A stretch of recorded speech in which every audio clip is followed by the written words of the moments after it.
హల్లెలూయా. ఇర్మియా గ్రంథం 25వ అధ్యాయం. యోషియా కుమారుడును యూదారాజునైన యెహోయాకీము 4వ సంవత్సరమున అనగా బబులోను రాజైన నెబుకద్నెజరు మొదటి సంవత్సరమున యూదా ప్రజలందరిని గూర్చి ఇర్మియాకు ప్రత్యక్షమైన వాక్కు. ప్రవక్త అయిన ఇర్మియా యూదా ప్రజలందరితోనూ యెరూషలేము నివాసులందరితోనూ ఆ వాక్కును ప్రకటించెను. ఆమోను కుమారుడును యూదారాజు అయిన యోషియా 13వ సంవత్సరం మొదలుకొని నేటి వరకు ఈ 23 సంవత్సరముల యెహోవా వాక్కు నాకు ప్రత్యక్షమగుచూ వచ్చెను. నేను పెందలకడ లేచి మీకు ఆ మాటలు ప్రకటించుచూ వచ్చినను మీరు వినకపోతిరి. మీ చేతి పనుల వలన నాకు కోపం పుట్టించకుండునట్లును నేను మీకు ఏ బాధయు కలుగజేయకుండునట్లును అన్యదేవతలను అనుసరించుటయు వాటిని పూజించుటయు వాటికి నమస్కారము చేయుటయు మాని మీరందరూ మీ చెడ్డ మార్గమును మీ దుష్టక్రియలను విడిచిపెట్టి తిరిగిన ఎడల యెహోవా మీకును మీ పితరులకును నిత్య నివాసముగా దయచేసిన దేశంలో మీరు నివసింతురని చెప్పుటకై యెహోవా పెందలకడ లేచి ప్రవక్తలైన తన సేవకులందరినీ మీ యొద్దకు పంపుచూ వచ్చినను మీరు వినకపోతిరి. వినుటకు మీరు చెవియొగ్గకుంటిరి. అయితే మీకు బాధ కలుగుటకై మీ చేతుల పనుల వలన నాకు కోపము పుట్టించి మీరు నా మాట ఆలకింపకపోతిరని యెహోవా సెలవిచ్చుచున్నాడు. సైన్యములకు అధిపతియగు యెహోవా ఇలాగు సెలవిచ్చుచున్నారు. మీరు నా మాటలు ఆలకింపకపోతిరి కనుక నేను ఉత్తర దేశంలోనున్న సర్వజనులను నా సేవకుడైన నెబుకద్నెజరును బబులోను రాజును పిలువనంపించుచున్నాను. ఈ దేశము మీదకి దీని నివాసుల మీదకి చుట్టూనున్న ఈ జనులందరి మీదకి వారిని రప్పించుచున్నాను. ఈ జనులను శాపగ్రస్తులుగాను విస్మయాస్పదముగాను అపహాస్యాస్పదముగాను ఎప్పటికీ పాడుగాను ఉండజేసెదను. సంతోషనాదమును ఉల్లాస శబ్దమును పెండ్లి కుమారుని స్వరమును పెళ్లి కుమార్తె స్వర్గమును తిరుగటి రాళ్ల ధ్వనిని దీపకాంతిని వారిలో ఉండకుండా చేసెదను. ఈ దేశమంతయు పాడుగాను నిర్జనముగాను ఉండును. ఈ జనులు 70 సంవత్సరములు బబులోను రాజునకు దాసులుగా ఉండుదురు. యెహోవా వాక్కు ఇదే. 70 సంవత్సరములు గడిచిన తర్వాత వారి దోషములను బట్టి నేను బబులోను రాజును ఆ జనులను కల్దీయుల దేశమును శిక్షింతును. ఆ దేశమును ఎప్పుడు పాడవునట్లు నియమింతును. నేను ఆ దేశమును గూర్చి సెలవిచ్చిన మాటలన్నీయు ఇర్మియా ఈ జనములన్నిటిని గూర్చి ప్రకటింపగా ఈ గ్రంథంలో వ్రాయబడినదంతయు ఆ దేశము మీదకి రప్పించెను. ఏలయనగా నేను వారి క్రియలను బట్టియు వారి చేతి కార్యములను బట్టియు వారికి ప్రతీకారము చేయునట్లు అనేక జనములను మహారాజులను వారి చేత సేవ చేయించుకొందును. ఇశ్రాయేల్ దేవుడైన యెహోవా నాకిలాగు సెలవిచ్చుచున్నాడు. నీవు ఈ క్రోధపు మద్యపాత్రను నా చేతిలో నుండి తీసుకొని నేను నిన్ను పంపుచున్న జనములన్నింటికి త్రాగించుము.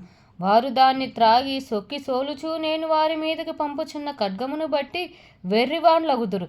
అంతటి యెహోవా చేతిలో నుండి నేను ఆ పాత్రను తీసుకొని యెహోవా నన్ను పంపిన జనములన్నిటినీ దాన్ని త్రాగించి తిని నేటి వలననే పాడుగాను నిర్జనముగాను అపహాస్యాస్పదముగాను శాపాస్పదముగాను చేయుటకు యెరూషలేమునకు యూదా పట్టణములకు దాని మహారాజులకును దాని అధిపతులకు త్రాగించి తిని మరియు ఐగుప్తు రాజైన ఫరోయును అతని దాసులను అతని ప్రధానులను అతని జనులందరూ సమస్తమైన మిశ్రిత జనులను ఊజు దేశపు రాజులందరూ ఫిలిప్తీయుల దేశపు రాజులందరూ అష్కేరులోను గాజాయును ఎక్రోనును అష్టోదు శేషపు వారును ఏదోమీయులను మోయాబీయులను అమ్మోనీయులను తూరు రాజందరూ సీదోను రాజులందరూ సముద్రమునకు ఆవలి ద్వీపముల రాజులను దదానీయులను తేమానీయులను బూజీయులను గడ్డపు ప్రక్కలను కత్తిరించుకొని వారందరూ అరబీ దేశపు రాజులందరూ అరణ్యములో నివసించు మిశ్రిత జనముల రాజులందరూ జిమ్నీ రాజులందరూ ఏలాము రాజులందరూ మాదీయుల రాజులందరూ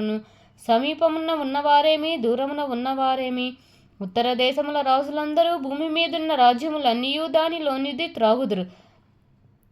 శేషాకు రాజు వారి తరువాత త్రాగును. నీవు వారితో ఇలాగు చెప్పు. ఇశ్రాయేలు దేవుడును సైన్యములకు అధిపతి అయిన యెహోవా ఇలాగు సెలవిచ్చుచున్నాడు.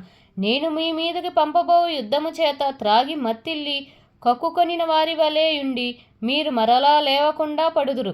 మేము త్రాగమని వారు నీ చేతిలో నుండి ఆ పాత్రము తీసుకొని నొల్లని ఎడల నీవు వారితో ఇట్లనుము, మీరు ఆవశ్యముగా దాన్ని త్రాగవలనని సైన్యములకు అధిపతి యెహోవా సెలవిచ్చుచున్నాడు. నా పేరు పెట్టబడిన పట్టణమునకు నేను కీడు చేయ మొదలుపెట్టగా మీకు శిక్ష లేకుండా పోవునా? మీరు శిక్షింపబడకపోరు.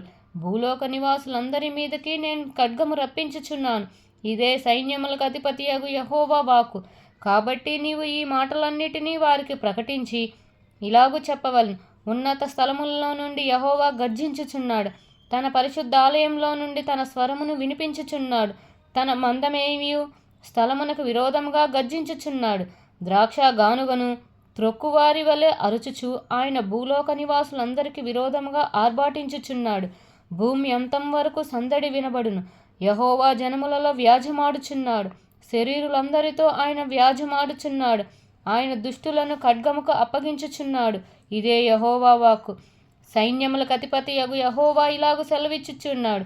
జనము నుండి జనమునకు కీడు వ్యాపించుచున్నది. భూదిగంతముల నుండి గొప్ప తుఫాను బయలువెళ్ళుచున్నది.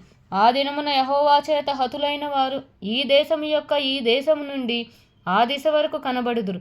ఎవరునూ వారిని గూర్చి అంగలాచరు, వారిని సమకూర్చరు, పాతిపెట్టరు.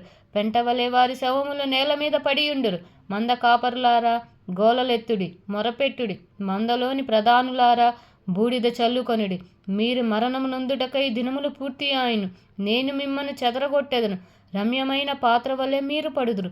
మంద కాపరులకు ఆశ్రయ స్థలముగా లేకపోవును. మందలోని శ్రేష్టమైన వాటికి రక్షణ దొరకకపోవును. ఆలకించుడి, మంద కాపర్ల మొర వినబడుచున్నది.